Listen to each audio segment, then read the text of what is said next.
Olá pessoal, sejam muito bem-vindos ao canal Biochemiclass, a sua sala de aula em qualquer lugar.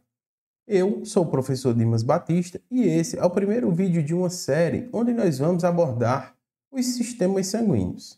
O conhecimento dos sistemas sanguíneos é muito importante para a prática clínica, uma vez que esse conhecimento direciona várias decisões que são tomadas todos os dias, influenciando desde transfusão sanguínea, orientando o processo gestacional e até os transplantes. Portanto, conhecer mais sobre as biomoléculas que determinam os sistemas sanguíneos é imprescindível para nos ajudar a salvar vidas. Sendo assim, pega o teu material de anotação e vem comigo entender um pouco mais a respeito desse tema. Hoje nós falaremos especificamente sobre o sistema ABO, o primeiro a ser descoberto e o mais importante dentro da prática clínica. Antes disso, nós vamos fazer um breve histórico a respeito de alguns eventos que foram extremamente importantes para que chegássemos ao conhecimento atual a respeito da temática. A primeira transfusão sanguínea realizada foi por Jean-Baptiste Denis, um médico francês, que acreditava que poderia curar problemas mentais de um jovem através da transfusão sanguínea. Então, em 1667, ele transfundiu o sangue de um cordeiro para esse jovem. Acreditava ele que o sangue de cordeiro, por ser isento de vícios e paixões, era o mais indicado para curar. Entretanto, o resultado obtido por Denis não foi o esperado. O jovem apresentou uma reação pós-transfusional grave e acabou morrendo. Isso fez com que a comunidade médica de Paris decidisse por proibir a prática transfusional, e assim foi durante um longo período. Até que em 1818, o obstetra britânico James Blundell realizou a primeira transfusão sanguínea entre humanos. Ele, cansado de ver as suas pacientes sucumbindo por complicações pós-parto, fez a transfusão do marido para sua esposa e conseguiu salvá-la. 10 anos depois, em 1828, ele publicou um trabalho onde revelava dados de mais de 10 transfusões sanguíneas que ele já havia realizado, tendo um aproveitamento de 50% nos casos, o que era bastante expressivo para a época. Foi só em 1901 que o austríaco Karl Landsteiner descobriu, de fato, o sistema sanguíneo ABO. Ele estava estudando o efeito lítico e aglutinante de soro sanguíneo de pacientes e acabou por descobrir o sistema sanguíneo. Vamos entender um pouco mais a respeito dos experimentos que levaram Landsteiner a descobrir o sistema sanguíneo mais importante conhecido até hoje. Landsteiner, utilizando o próprio sangue e de companheiros do laboratório, fez uma série de cruzamentos entre o soro sanguíneo dos indivíduos e as hemácias desses mesmos integrantes do estudo. Então, o primeiro passo foi expor as células sanguíneas ao soro sanguíneo próprio de cada um dos envolvidos no estudo. E ele observou que nenhuma reação de aglutinação foi observada, estava presente. Entretanto, quando ele começou a fazer os cruzamentos entre as células de um e o soro sanguíneo de outro, a coisa começou a mudar. Quando ele expôs as células sanguíneas do indivíduo A ao soro sanguíneo do indivíduo B, ele observou que formou uma reação de aglutinação. Isso se deu devido à presença de antígenos eritrocitários que foram reconhecidos por anticorpos presentes no soro sanguíneo, ao que ele deu o nome de grupo sanguíneo A. Da mesma forma, quando ele expôs as células sanguíneas do indivíduo B ao soro sanguíneo do indivíduo A, ele também observou essa reação de aglutinação. A esse grupo ele deu o nome de grupo B. Curiosamente, o soro sanguíneo de Landsteiner reagiu com ambos os eritrócitos, tanto os dos indivíduos do grupo A quanto do grupo B.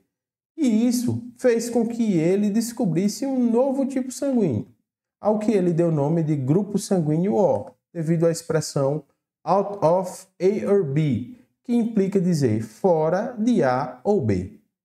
Essas observações fizeram Landsteiner concluir que no soro sanguíneo dos pacientes haveria a presença de anticorpos capazes de reagir com antígenos eritrocitários. Essa descoberta rendeu a Landsteiner o Prêmio Nobel em Medicina no ano de 1930, pela descoberta dos grupos sanguíneos da espécie humana. Então, até 1901, nós sabíamos da existência de 3 grupos sanguíneos: o grupo dos indivíduos A, grupo dos indivíduos B e grupo dos indivíduos O. Em 1902, um colaborador do laboratório de Landsteiner descobriu um tipo sanguíneo mais raro, o grupo AB. Então, desde 1902, nós conhecemos os 4 grupos sanguíneos que existem hoje em dia dentro do sistema ABO. Agora nós vamos entender um pouco mais a respeito dos antígenos que integram o sistema ABO. Mas antes disso, eu quero te pedir para se inscrever no canal, deixar o seu joinha e ativar as notificações. Você deixando o seu joinha, o YouTube vai entender que esse vídeo aqui é relevante e vai entregá-lo para outras pessoas que se interessam por essa temática. Além do mais, as notificações vão te avisar toda vez que lançarmos algum conteúdo novo aqui no Biochemistry Class. E assim você vai ficar por dentro de tudo que o canal tem a te oferecer. Dito isso, vamos retornar à nossa aula. Os antígenos que determinam os grupos sanguíneos dentro do sistema ABO são carboidratos que são expressos na membrana dos eritrócitos. Esses carboidratos funcionam como uma espécie de identidade celular, dando às células características próprias. Então, nós observamos nessa imagem que os indivíduos do grupo sanguíneo O expressam na membrana das suas hemácias um antígeno conhecido como antígeno H. Esse antígeno H, ele tem a característica de, além de determinar o tipo sanguíneo O, ele também funciona como base para a síntese dos outros antígenos eritrocitários, como nós podemos observar aqui nessa imagem. A diferença entre indivíduos do grupo sanguíneo A e indivíduos do grupo sanguíneo O é apenas a presença de um resíduo de galactose acetilada, como nós podemos ver aqui nessa legenda. A presença dessa N-acetilgalactose é suficiente para garantir, para conferir àqueles indivíduos um grupo sanguíneo novo. Assim como aqueles indivíduos que são do grupo sanguíneo B, eles apresentam um resíduo de galactose. Esse resíduo de galactose é suficiente para garantir a esse antígeno uma diferença tão marcante que ele vai ser considerado um novo grupo sanguíneo. Então, nós podemos observar aqui que os antígenos eles são bastante semelhantes. A presença de um resíduo em cada um deles é o que vai determinar a qual grupo sanguíneo o indivíduo pertence. E o indivíduo que tem os 2 antígenos eritrocitários sendo expressos nas suas células, ele vai compor, ele vai integrar o grupo sanguíneo AB. Além da descoberta dos antígenos eritrocitários, Landsteiner observou também que no soro sanguíneo dos pacientes havia anticorpos capazes de reconhecer esses antígenos eritrocitários. E hoje em dia nós sabemos que os anticorpos eles são produzidos contra antígenos que nós não possuímos, que nós não produzimos. Isso porque se o nosso corpo produzir anticorpos contra moléculas próprias, vai resultar em uma alteração autoimune e não é satisfatório para o indivíduo. Então, aqueles indivíduos que integram o grupo sanguíneo O, eles vão produzir anticorpos capazes de reconhecer os antígenos A e os antígenos B. Já os indivíduos do grupo sanguíneo A, eles vão possuir anticorpos capazes de reconhecer o antígeno B, assim como Os indivíduos que integram o grupo sanguíneo B vão possuir anticorpos capazes de reconhecer o antígeno A. E os indivíduos que apresentam os dois antígenos sendo expressos nas suas células não produzirão anticorpos contra nenhum deles. Afinal, eles possuem os dois e não faz sentido que eles tenham anticorpos contra suas próprias células. Esses anticorpos são conhecidos como os anticorpos naturais. Isso porque eles vão estar presentes no soro sanguíneo mesmo que o indivíduo não tenha tido nenhum contato prévio com esses antígenos. Diferentemente do que acontece com os antígenos, aliás, com os anticorpos imunológicos, onde a gente precisa de um contato inicial para que o nosso organismo, o nosso sistema imunológico produza anticorpos. É o que acontece quando tomamos uma vacina, por exemplo. Eu preciso dizer a você que não entenda que esses anticorpos não têm origem imune. Eles têm sim origem imune, mas são referidos como naturais porque independem desse contato inicial.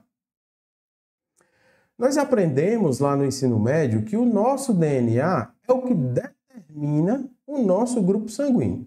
Só que eu preciso dizer para vocês aqui que o nosso material genético ele não determinará diretamente qual é o tipo sanguíneo, a qual grupo sanguíneo eu vou pertencer.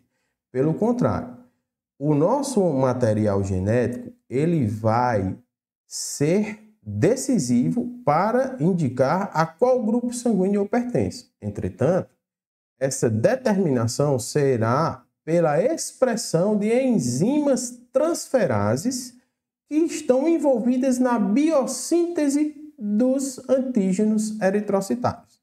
Vamos entender melhor isso. Nossas células produzem um precursor comum, uma sequência de carboidratos. Essa sequência de carboidratos é substrato de uma enzima chamada fucosiltransferase. Essa enzima fucosiltransferase é o produto gênico do alelo H. Então, aqueles indivíduos que apresentam um alelo H no seu material genético vão sintetizar essa transferase chamada fucosiltransferase. A fucosiltransferase ela tem a função de inserir um resíduo de fucose ao precursor comum, dando então origem ao antígeno H.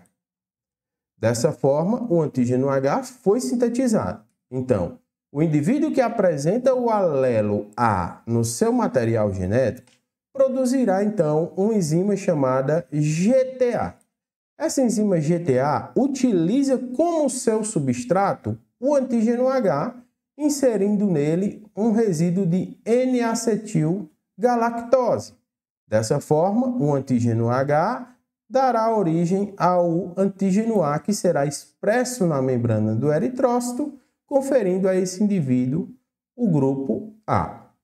Se, no caso, o indivíduo apresenta no seu material genético um alelo B, ele sintetizará uma transferase chamada de GTB. A GTB também utiliza como substrato o antígeno H, só que ela insere ao antígeno H, adiciona a essa molécula um resíduo de galactose, conferindo então ao indivíduo que apresenta esse alelo o antígeno B, dando a ele a determinação de pertencer ao grupo B.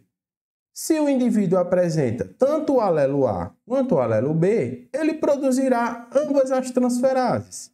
E as transferases adicionarão seus respectivos resíduos de carboidrato, conferindo a esse indivíduo o grupo sanguíneo AB.